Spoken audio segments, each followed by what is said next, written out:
Madwar 700 persuna applikaw biex jixtru l-passaport Malti. Dan tħabbar mill-Viċi Chairman tal-kumpanija Henley & Partners, Andrew Taylor, waqt intervista fuq stazzjon tar-radju fl-Afrika ta' Isfel.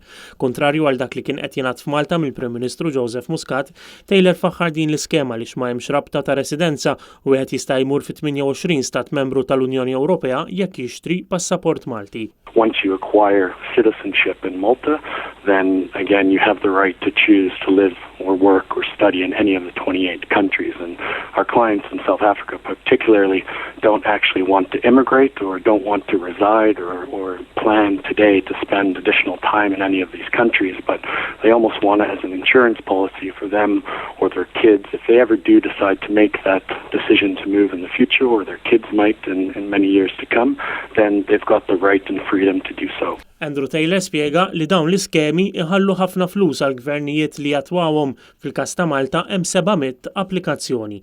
Dak li qal il-Viċi Chairman jikkontrasta ma' dak li qed jippromovi l-Gvern li biex ikollok ċittadinanza jrid ikollok proprjetà f'Malta.